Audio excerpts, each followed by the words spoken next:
Hello again. I want to talk just a little bit more about what I can remember from infant school. I want to mention a few of the games that we played. One of the things that sticks in my mind is when arriving at school, you could see the girls' playground to the right, and there used to be a very common thing that they would tuck their skirts into their knickers and do what we call tiss-ups, which basically is a handstand up against the wall, and cartwheels. It's a thing I don't really remember ever since infant school. I don't know whether children still do it or not, but I just say that they certainly did it then. It was just out of the sheer joy of life, being able to jump around in various fashions. I just feel that perhaps it's me, but there seemed to be more children had more energy in those days to actually run around than they do these days. I mentioned a couple of other games. I know we used to play hopscotch quite often. I imagine that's still well known, but just in case, we drew squares, and it would be 1, then 2 and 3 side by side, 4, 5 and 6 side by side, 7, 8 and 9, and then 10. And you threw a stone, and it had to land in one of the squares, and then the other person had to go between the squares, hop on the first, then the 2 legs where they were side by side, and so on, but not to go on the square where the stone was. Pick the stone up, go to the 10 at the top, and come back. So the one that made it hardest was to land it on the 8 or the 9, because then they'd have to hop on a square, hop on the one square of the 2, pick up the stone from there usually, then hop on the 10, then hop on the 1, then hop on the 1 square again before they would get to 2, where they put the 2 feet down. That was far and away the hardest thing to actually do, especially if it was at the far edge of the square, but in the square. Anyway, that was that. Marbles was another one. For some reason, the main rule was that you had to hit it with your curved finger like that. There's lots of different games of marbles, but perhaps the most common is one that's more or less the same as bowls or petanque, where you have the big marble or a special marble of some sort, and the aim is to get nearest to it with one of your marbles, either by knocking the other people's marbles out the way or moving the big marble. It's a very, very simple game, and sometimes it could be played for marbles. Strange, because it seems like quite important to win or lose a marble, and yet the cost of marbles is so minuscule. But of course, to children, you had to ask for your parents to buy you some new ones if you lost them all.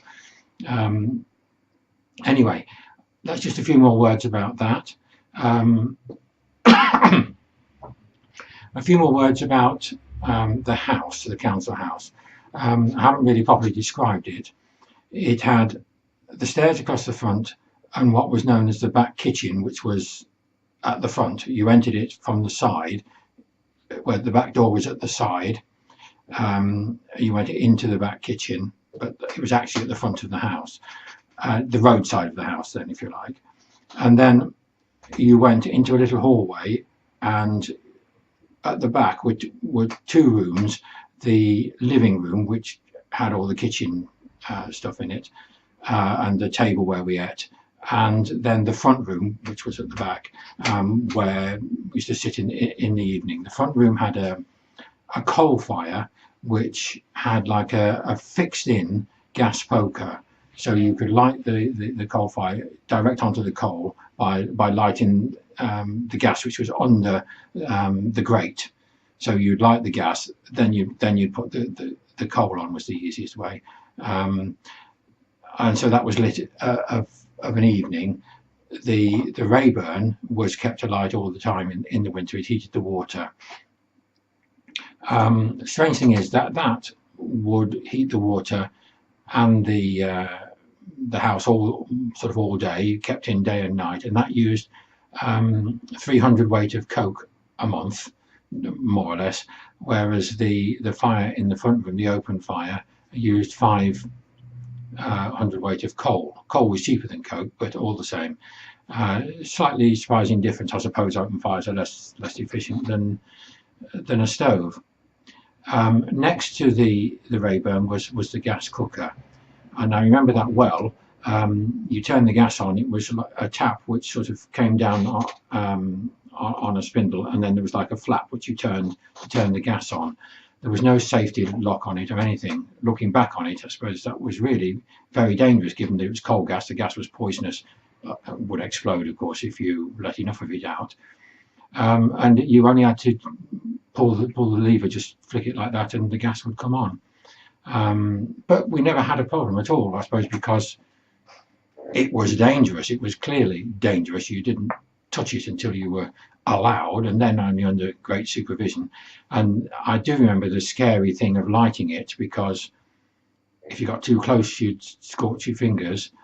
And if you were too quick from when you turn the gas on, it would be the little bit of air coming out before the gas arrived, and it would blow your match out.